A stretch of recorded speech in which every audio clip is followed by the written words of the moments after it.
الحمد لله رب العالمين والصلاة والسلام على سيدنا وحبيبنا وشفيعنا وقرة أعيننا ونور قلوبنا ومولانا محمد إمام الأنبياء والمرسلين وقائد الغر المحجلين وعلى آله وصحبه الطيبين الطاهرين.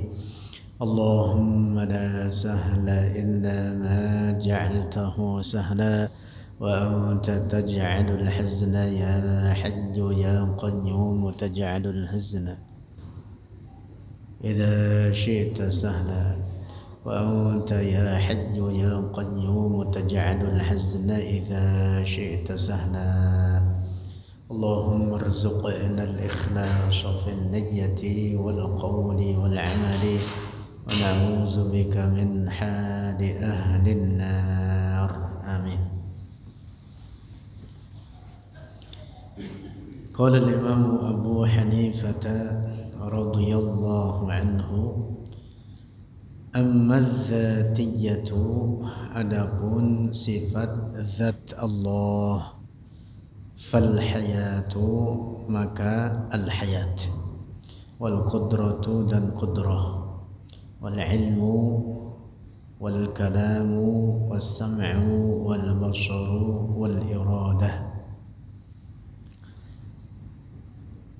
Sifat Allah secara global terbagi kepada dua, yaitu sifat zat dan sifat fi'il.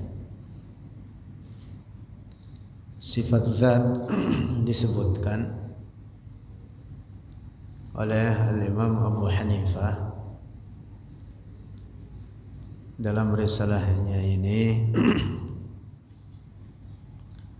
ada 7 yang disebut pula oleh para ulama kita dengan sifat ma'ani.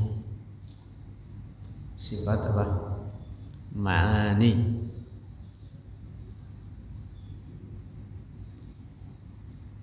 Sifat zat Allah yaitu sifat yang Allah bersifat dengannya dan tidak bersifat dengan kebalikannya. Yattasifu biha wa la yattasifu bi adadadiha. Allah bersifat dengannya tetapi tidak bersifat dengan kebalikannya. Adapun sifat fi'il, Allah yattasifu biha wa yattasifu bi adadadiha. Allah bersifat dengannya dan bersifat dengan kebalikan-kebalikannya. Sifatul zat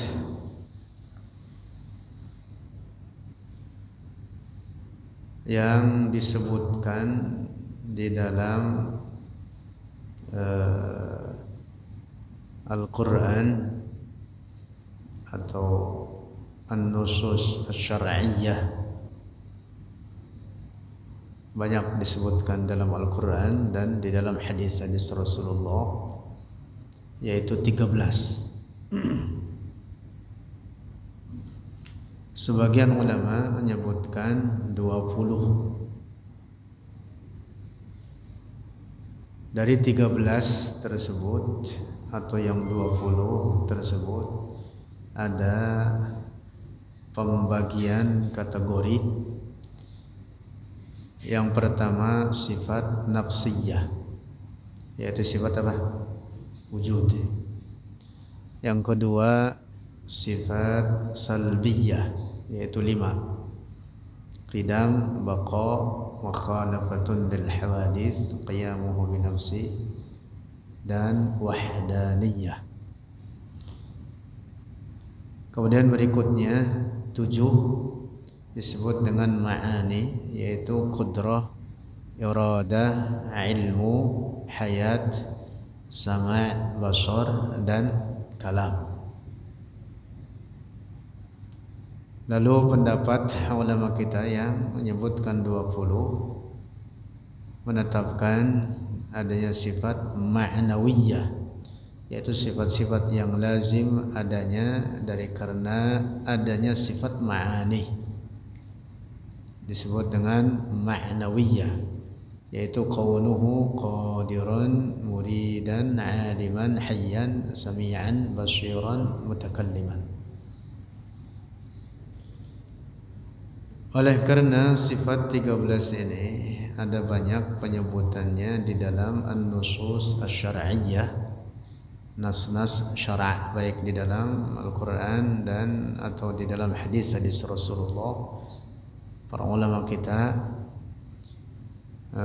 menyatakan bahwa wajib kita menghafalnya. Selain tentu juga meyakininya, juga diperintah untuk menghafalnya.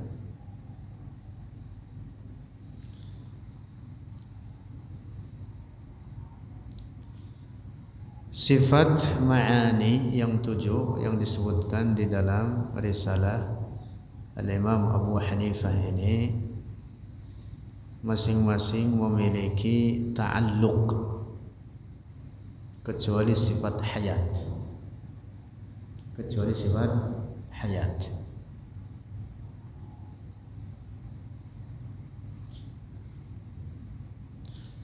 Sifat qudrah ta'alluqnya, sifat qudrah dan irada ta'alluqnya kepada apa?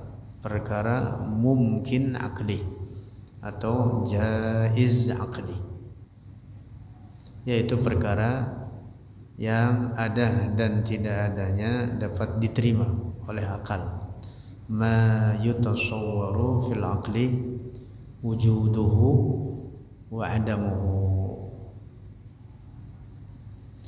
Sifat kudrah terhadap mungkin akli atau jaiz akli disebut dengan ta'alluq ta'sir. Ta'alluq ta'sir. Sementara sifat iradah ta'alluqnya terhadap mungkin akli disebut dengan ta'alluq takhsis. Ta'alluq takhsis.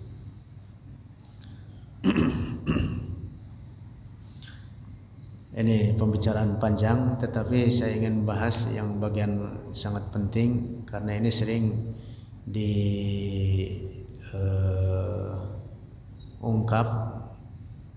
tetapi tanpa pondasi yang benar terkait sifat kudrah Allah. Sifat kudrah Allah ta'alluqnya hanya kepada apa? Jaiz aqli, atau disebut pula dengan mungkin akli. Apa itu mungkin akli? Ma yutasawwaru, sesuatu yang dapat digambarkan fil akli pada akal, wujuduhu wa adamuhu, adanya dan tidak adanya. Pertama yang harus difahami bahwa hukum akal itu ada berapa? Ada 3. Aqsamu hukmil aqli la mahala hiya al-wujub thumma al-istihala thumma al-jawaz salisul aqsami fafham munihta ladzatal afhami. Demikian disebutkan dalam Al-Kharidatul Bahiyah. Yang pertama wajib akli. Apa itu wajib akli? Ma la yutasawwaru fil aqli adamuhu, sesuatu yang tidak dapat digambarkan pada akal akan ketiadaannya. Jadi ini perkara wajib adanya, tidak boleh tidak ada. Contoh seperti wajib akli itu adalah Allah dengan sifat-sifatnya, disebut dengan apa? Wajib akli. Karena itu pula Allah disebut dengan wajibul wujud. Yang kedua yaitu apa? Mustahil aqli. Apa mustahil aqli? Ma la yutasawwaru fil aqli wujuduhu, perkara yang tidak dapat digambarkan, artinya tidak dapat diterima oleh akal akan keberadaannya, dimustahilkan oleh akal akan keberadaannya. Maka ini perkara jangan diada-adakan, karena ini perkara tidak dapat diterima akan keberadaannya oleh akal sehat. Wal mustahilu kullu ma lam yaqbali wal mustahilu kullu ma lam yaqbali fi dzatihi ats-tsubut aw ضد al-awwal. Pertama wajib aqli, fal wajibul aqli ma lam yaqbali al-intifa fi dzatihi fabtahili, wal mustahilu kullu ma lam yaqbali fi dzatihi ats-tsubut aw ضد al-awwal. Contoh mustahil akli, adanya sekutu bagi Allah. Adanya sekutu bagi Allah. Ini namanya perkara mustahil secara akal. Keberadaannya dimustahilkan oleh akal, tidak dapat diterima oleh akal. Lalu yang ketiga adalah jaiz akli atau mungkin akli, yaitu ma yutasawwaru fil akli wujuduhu wa adamuhu,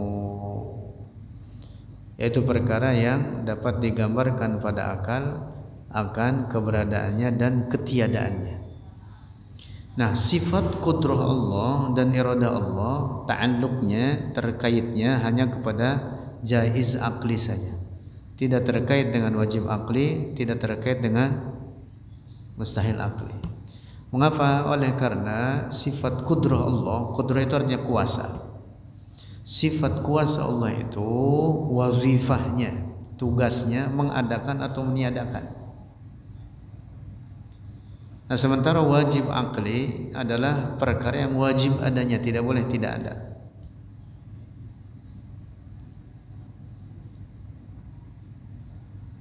Paham tidak? Perkara yang wajib adanya. Nah, sifat kudrah Allah ini tidak mengadakan yang sudah ada, apalagi tidak mengadakan yang wajibul wujud, karena wajib adanya. Allah itu adanya wajib, sehingga tidak boleh dikatakan misalkan kuasakah Allah untuk bunuh diri, na'udzubillah. Kuasakah Allah untuk menghilangkan dirinya sendiri, na'udzubillah. Sifat kuasa Allah ini tidak terkait dengan wajib akli, juga tidak terkait dengan mustahil akli. Mengapa? Karena mustahil akli itu perkara yang mustahil adanya, maka jangan diada-adakan. Maka tidak boleh dikatakan kuasakah Allah untuk menciptakan Allah yang lain, na'udzubillah.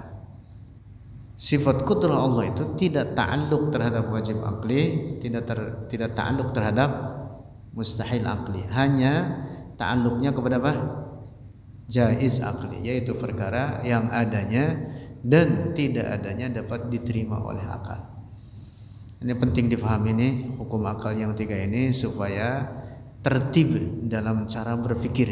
Ada sebagian orang dia mengada-adakan sesuatu yang mustahil adanya. Contoh, ada orang Wahabi, kaum dari golongan musyabbih mujassim.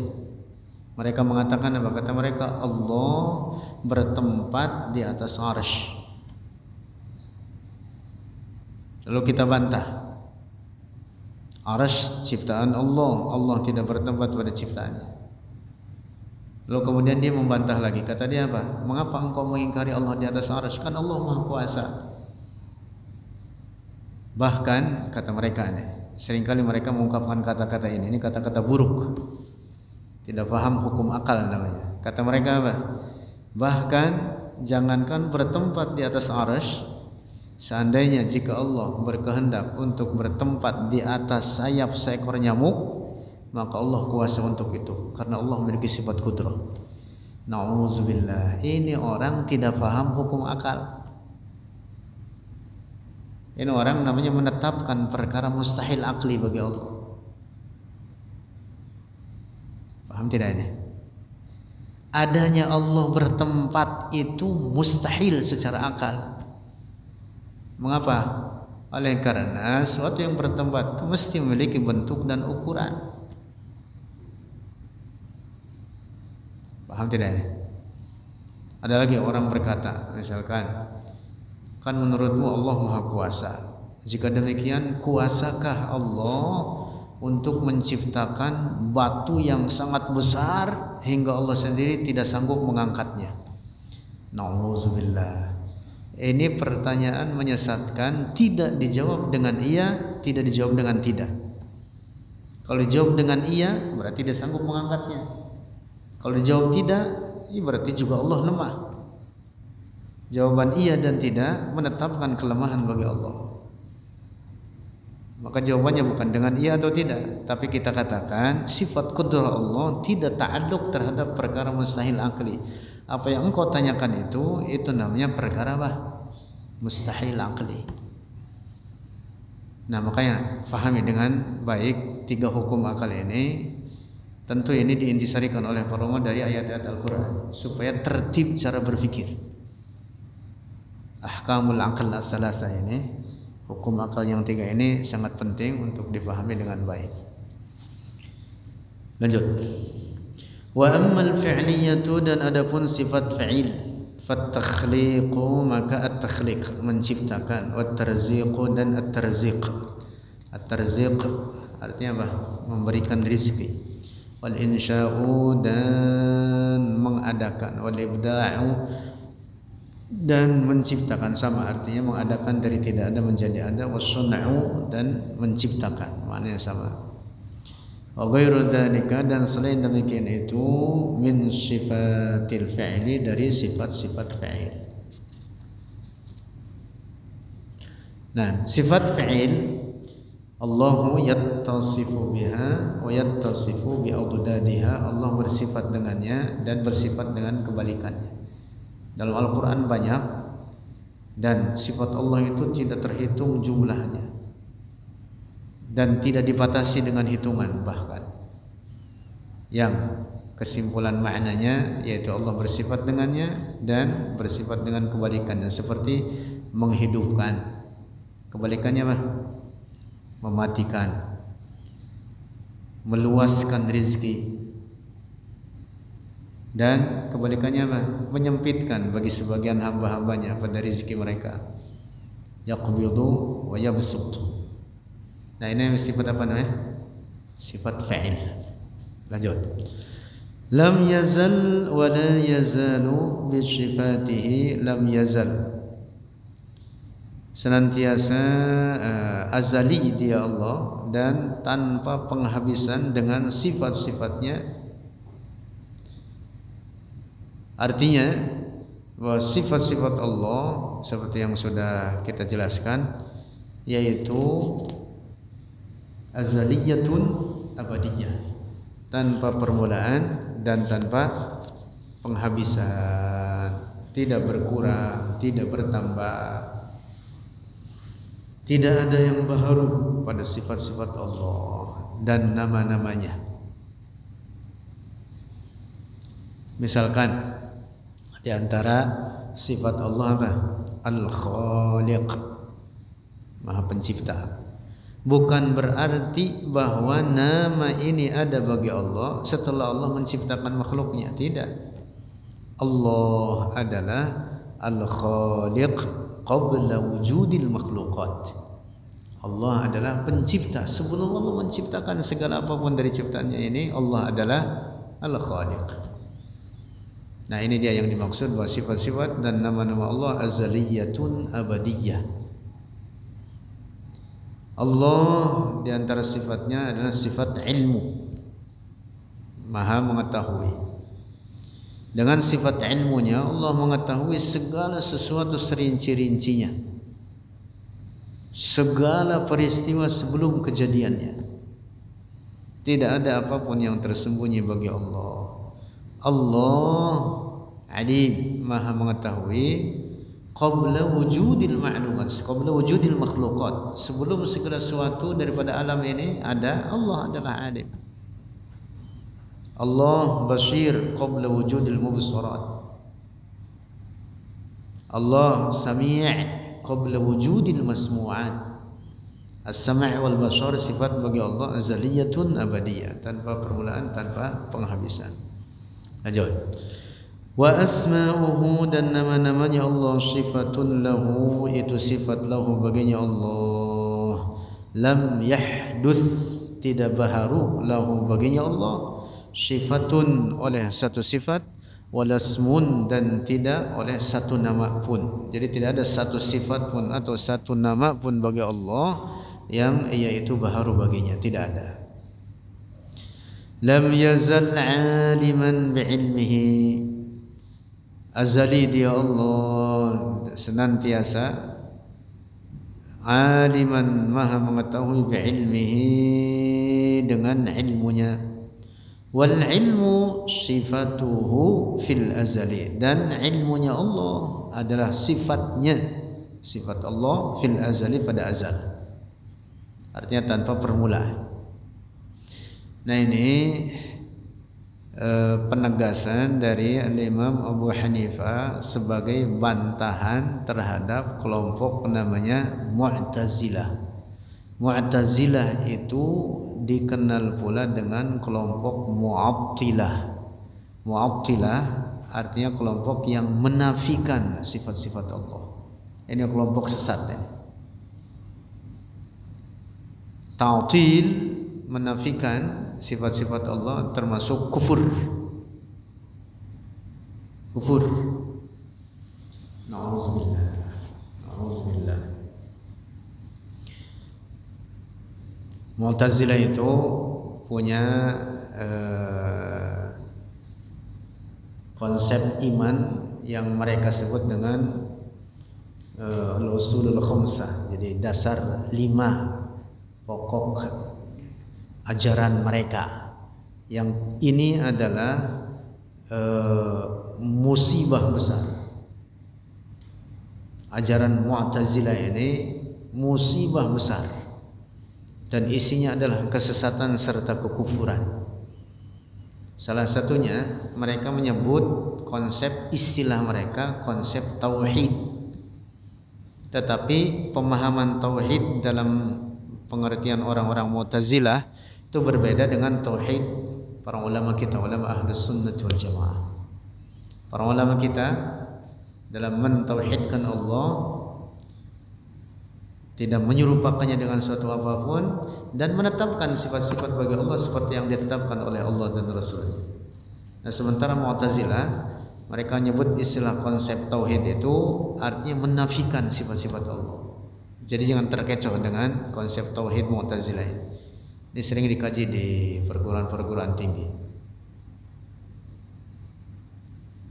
Mereka menyebut istilah tauhid itu adalah untuk menafikan sifat-sifat Allah. Karena kata mereka, kalau Allah punya sifat, maka berarti sifatnya banyak.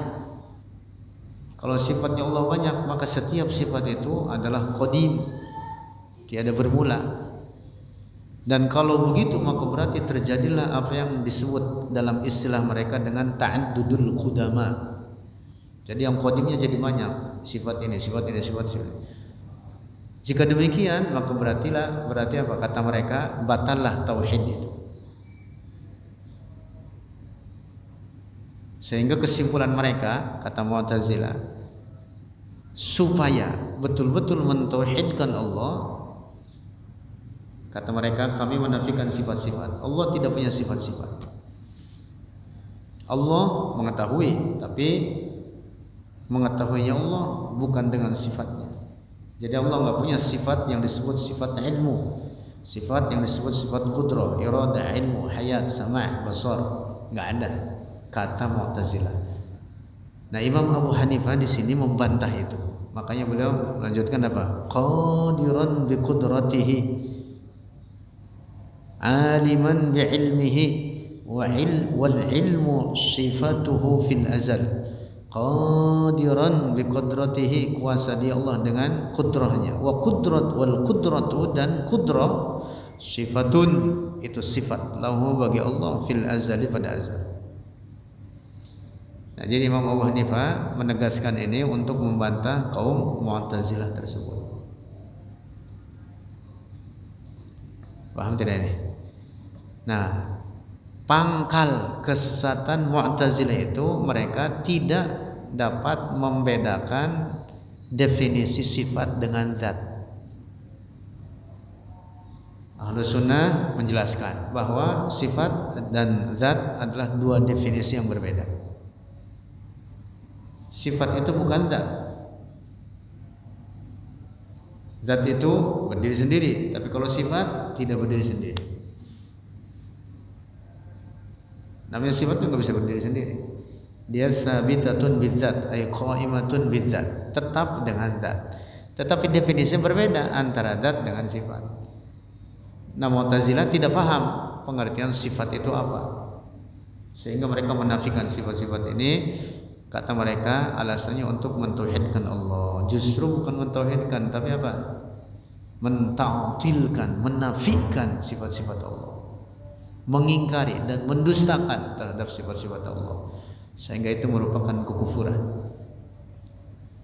Dapat dipahami tidak ini? Jadi kalau di ringkas ada 3 kubu terkait memahami sifat Allah. Ahlus Sunnah pertengahan, moderat, pertengahan. Yang 2 kanan dan kiri ekstrim, sesat dua-duanya, kufur dua-duanya. Yang benar pertengahan. Yang pertama, faham ta'til, menafikan sifat-sifat Allah, itu tadi yang merupakan ajaran Mu'tazilah. Nah, ekstrim satunya berbanding terbalik dengan Mu'tazilah, namanya tashbih atau tajsim. Kelompok ini menetapkan sifat-sifat Allah dan menyerupakannya dengan makhluknya. Na'udzubillah. Jadi dua-duanya ini kufur. Dalam faham tashbih atau kaum musyabbiha, mereka mengatakan kelompok musyabbiha ternyata yang menyerupakan Allah dengan ciptaannya. Mereka mengatakan Allah punya tangan, punya anggota badan tersusun daripada bagian-bagian, memiliki apa? Susunan-susunan, memiliki bagian-bagian, memiliki anggota-anggota badan. Nah, ini faham tashbih. Kelompok namanya kelompok apa? Musyabbihah. Kelompok musyabbihah. Representasinya sekarang adalah di zaman kita ini, kaum musyabbihah ini adalah Wahabi. Yang belakangan ini mereka mengaku dirinya Salafi. Maka jangan terkecoh dengan nama ini. Penyebutan Salafi itu sebenarnya Wahabi. Golongan ini mengatakan Allah punya anggota badan, punya kaki, punya jari-jari, punya telinga, punya mata, punya mulut. Na'udzubillah. Faham ini diusung oleh Ibnu Taimiyah. Ibnu Taimiyah itu sampai mengatakan apa? Allah, kata dia, itu ditulis dalam karya-karyanya, mengatakan Allah berbicara dengan Nabi Musa min fihi ila fihi, dari mulutnya ke mulutnya. Jadi dia menetapkan mulut bagi Allah. Na'udzubillah. Wa nawalahu at-Taurat min yadihi ila yadihi, kata Ibnu Taimiyah. Memberikan Taurat dari tangannya ke tangannya. Na'udzubillah. Itu ditulis oleh Ibnu Taimiyah dalam karya-karya. Dan itulah yang kemudian diyakini oleh para pecintanya, para pengikutnya, yaitu kaum Wahabiyah. Kaum Wahabiyah. Yang karena itu pula kemudian Kiai Hasyim Asy'ari rahimahullah sampai menulis risalah Ahli Sunnah wal Jamaah yang isinya membantah faham sesat Ibnu Taimiyah ini dan para pecintanya itu. Ibnu Taimiyah, para pecinta dia dari kaum Wahabiyah, di mana mereka menetapkan sifat-sifat kebendaan bagi Allah. Termasuk salah satunya yang menjadi keyakinan rusak mereka mengatakan Allah memiliki tempat dan arah. Mereka mengatakan ada di langit. Mereka mengatakan di atas arsy. Na'udzubillah. Lanjut. Wa khaliqan, dan dia Allah pencipta bi takhliqihi, dengan sifat takhliqnya, sifat penciptaannya. Wa takhliqu, dan at-takhliq, penciptaan, sifat menciptakan oleh Allah, sifatun, itu sifat lahu baginya Allah fil azali, pada azal, artinya tanpa permulaan. Wa fa'ilan, dan dia Allah maha berbuat bi fi'lihi, dengan fi'ilnya Allah. Wal fi'lu, dan fi'il, sifatun, itu sifat lahu bagi Allah fil azali, pada azal. Wal fa'ilu, dan al fa'il huwa Allah, dialah Allah Ta'ala. Wal fi'lu, dan fi'il, sifatuhu, itu sifatnya Allah fil azali, pada azal, artinya tanpa permulaan. Wal maf'ulu, dan maf'ulnya, objeknya, makhluknya, makhlukun, itu makhluk. Ya, maf'ulnya, kejadiannya atau objek daripada sifat fi'il tersebut adalah makhluk. Wa fi'lullahi ta'ala, dan fi'il Allah Ta'ala ghairu makhluk, itu bukan makhluk. Dah jelas ya? Jawab. Wa sifatuhu, dan sifat-sifatnya Allah fil azali, pada azal. Ingat-ingat ini, penyebutan istilah pada azal itu bukan waktu, bukan zaman, sehingga tidak boleh dikatakan zaman azali. Ya, ada beberapa ungkapan dari beberapa, katakanlah ustaz begitu, atau mungkin mereka kiai menyebutnya zaman azali. Ini enggak benar. Azali itu bukan zaman. Zaman itu makhluk Allah. Azali itu artinya apa? La bidayata liwujudihi, tanpa permulaan bagi wujudnya, azali. Wasifatuhu, dan sifat-sifatnya Allah fil azali, pada azal, ghairu muhdatsatin, tidak baharu, wala makhluqatin, dan bukan makhluk. Faman qala, maka siapa orang qala berkata, innaha, sungguhnya dia sifat-sifat Allah makhluqatun, itu makhluk, au muhdatsatun, atau baharu, au waqafa, atau dia tawakuf, tidak berpendapat, masa bodoh, abstain, dia tidak mau berpendapat, mengatakan saya enggak mau tahu urusan, mau baru mau tidak baru. Au syakka, atau ragu-ragu, fiha, padanya sifat-sifat Allah, fahuwa kafirun billah, maka ia itu kafir terhadap Allah.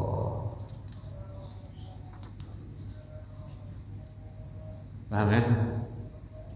Jadi wajib kita berkeyakinan bahwa sifat-sifat Allah tidak ada yang baharu. Imam Tahawi dalam risalah Aqidah Tahawiyah, yang merupakan penjelasan akidah Ahlus Sunnah, di mana beliau mengutip perkataan dari Imam Abu Hanifah ini. Imam Tahawi itu datang belakangan, murid dari murid-muridnya Imam Abu Hanifah. Imam Abu Ja'far At-Tahawi wafat tahun 321 Hijriah. Di dalam akidah Ahlus Sunnah wal Jamaah yang beliau tulis, ma zala bi sifatihi qadiman qabla khalqihi. Ma zala bi sifatihi qadiman qabla khalqihi. Lam yazdad bi kaunihim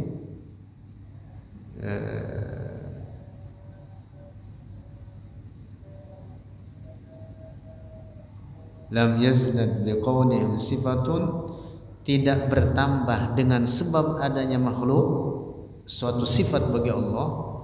Lam yakun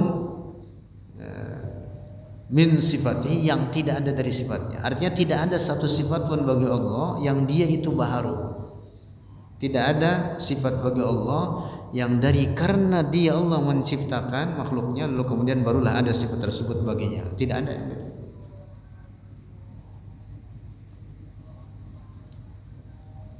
Persis seperti yang diungkapkan oleh Imam Abu Hanifah di sini. Lanjut. Wal Qur'anu, dan bermula Al-Quran kalam Allah Ta'ala, itu kalam Allah Ta'ala, fil musahifi maktubun, di dalam mushaf maktubun, tertulis. Mushaf itu makna artinya lembaran-lembaran, maktubun tertulis. Wa fil qulubi, dan di dalam hati, mahfuzun terpelihara atau terjaga. Wa 'alal alsuni, dan di atas lidah, maqru'un dibaca.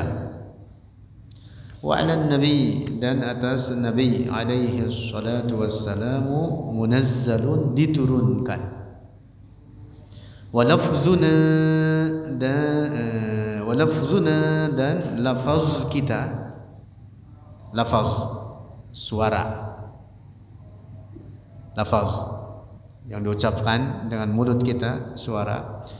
Lafzuna, lafaz kita, bil Qur'ani, dengan Al-Quran, makhlukun, itu makhluk.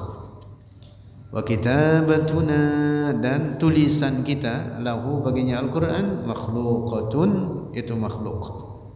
Wa qira'atuna, dan bacaan kita terhadap Al-Quran, lahu, baginya Al-Quran, makhluqatun, itu makhluk. Wal Qur'anu ghairu makhluk, dan Al-Quran bukan makhluk. Nah, begini penjelasannya. Penyebutan Al-Quran itu mengandung dua makna. Yang pertama, Al-Quran dalam makna kalam zat Allah. Dalam makna apa?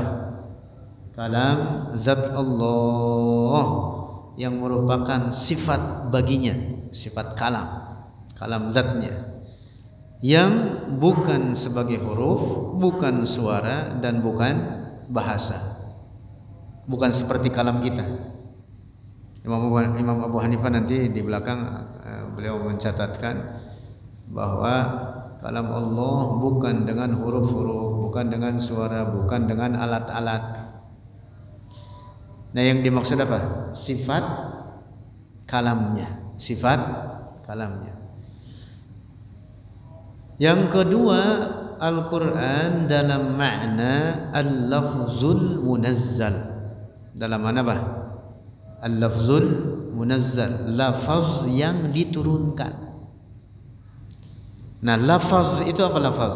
Saut al-mustamil ala ba'd al-huruf al-hijaiyah. Dalam nahwu begitu itu. Suara yang mengandung, mencakup bagi beberapa huruf hijaiyah. Nah, Al-Quran dalam makna yang kedua ini, dalam makna al-lafzul munazzal. Dalam makna al-lafzul munazzal, maka dia apa? Berupa bacaan kita, lafaz-lafaz. Kita baca tertulis di atas kertas dalam bahasa Arab, ditulis dengan tinta, dibaca dengan suara. Nah, kalau Al-Quran yang dimaksud adalah al-lafzul munazzal, maka dia makhluk. Kalau Al-Quran yang dimaksud adalah kalamullahi dzati, maka dia jelas bukan makhluk, karena itu adalah sifat kalamnya. Paham tidak? Nah, jadi penyebutan istilah Al-Quran itu merujuk kepada dua ini. Harus difahami dengan baik ini, karena nanti ada penyebutan lanjutannya. Makhluk atau tidak makhluk, berangkatnya dari sini. Al-Quran dalam makna al-lafzul munazzal ini, dalam makna yang kedua ini, yaitu adalah ungkapan dari al-kalamuz zati, ungkapan menunjukkan bagi al-kalamuz zati, menunjukkan atau mengungkapkan, ibaratun 'anil kalamiz zati. Begini, misalkan di dalam Al-Quran, Allah di dalam kitab suci Al-Quran yang kita baca, Allah memerintah kita sholat. Perintah tersebut diungkapkanlah dalam bahasa Arab menjadi aqimus sholat. Bukan berarti Allah berkata-kata aqimus sholat, bukan. Tapi ini apa? Ungkapannya. Lalu dari mana lafaz tersebut? Lafaz tersebut sudah tertulis seperti itu adanya di Al-Lawhul Mahfuz. Di mana? Di Al-Lawhul Mahfuz. Dari Al-Lawhul Mahfuz inilah kemudian diambil oleh malaikat Jibril dengan perintah Allah, dan perintah Allah diturunkan lafaz-lafaz Al-Quran secara keseluruhan ini ke langit dunia, ke suatu tempat langit dunia bernama apa? Baitul Izzah. Baitul Izzah. Lalu dari Baitul Izzah inilah kemudian turun kepada Rasulullah berangsur-angsur dalam kurun waktu kurang lebih 23 tahun setelah Rasulullah diangkat menjadi Nabi dan Rasul, yaitu pada umur berapa? 40 tahun. Nah, peristiwa turunnya sekaligus dari Allahul Mahfuz ke langit dunia ini, itulah yang dimaksud dengan firman Allah, inna anzalnahu fi lailatul qadr. Nah, jadi ungkapan-ungkapan yang kita baca dalam kitab suci Al-Quran yang kita baca itu menunjukkan kepada apa? Perintah Allah atau larangan dari Allah. Paham tidak ini? Nah, jadi kembali lagi, kalau disebut Al-Quran yang dimaksud kalamullahi dzati alladzi laisa biharfin wala sautin wala lughah, maka dia bukan makhluk. Tapi kalau yang dimaksud adalah al-lafzul munazzal, maka dia makhluk. Paham ini? Nah, ini difahami dari Al-Quran sendiri, pembagian ini, yaitu tentang adanya al-kalamuz zati. Disebutkan dalam Al-Quran pada firman Allah, wa kallamallahu Musa taklima.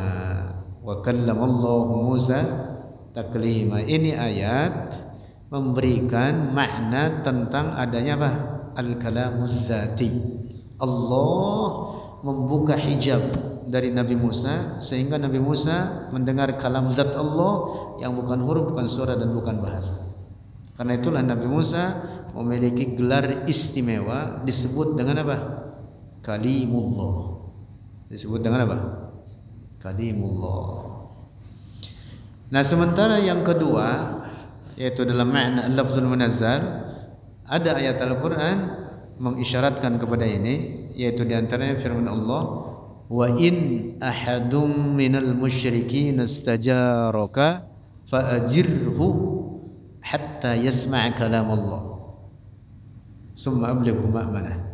Wa in ahadum minal musyrikin, apabila ada seorang dari orang-orang musyrik istajaraka, meminta pertolongan kepadamu wahai Muhammad, fa'ajirhu, maka tolonglah dia, hatta yasma'a kalam Allah, sehingga dia mendengar kalam Allah. Apa yang dimaksud kalam Allah di sini? Kitab suci Al-Quran, al-lafzul munazzal. Yang dimaksud ini orang musyrik supaya mendengar ajaran-ajaran Al-Quran, ajaran-ajaran Islam, diharapkan supaya dia masuk Islam. Paham tidak ini? Nah, jadi waspadai di sini, harus waspadai. Ada kelompok musyabbihah mujassimah seperti orang Wahabi di zaman kita sekarang ini, itu yang saya bahas tadi.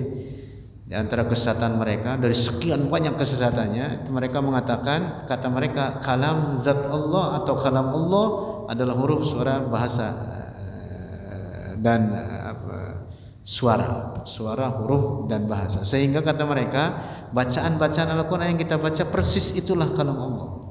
Mereka tidak membedakan antara al-kalamuz zati dan al-lafzul munazzal. Nauzubillah, ini jelas tasybih namanya.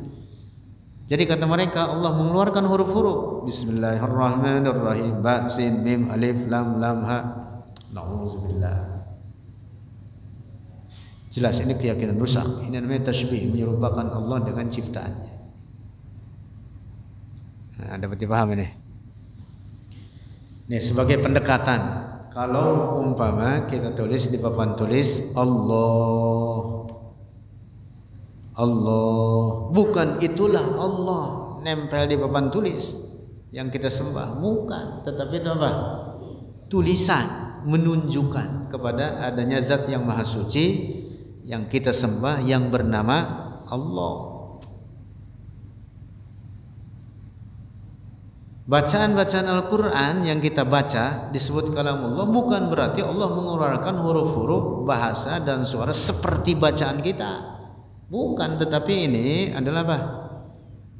Ungkapan dari kalam zat Allah, kalam zat Allah yang sendiri, bukan huruf, bukan suara, dan bukan bahasa. Dapat dipaham nih? Nah, jadi pahami dengan baik ini penyebutan istilah kalam Allah terbagi kepada dua bagian ini. Penting sekali ini.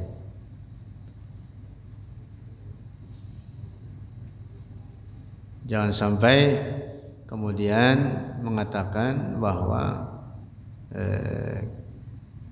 Allah mengeluarkan huruf-huruf, suara dan bahasa seperti bacaan kita. Nauzubillah.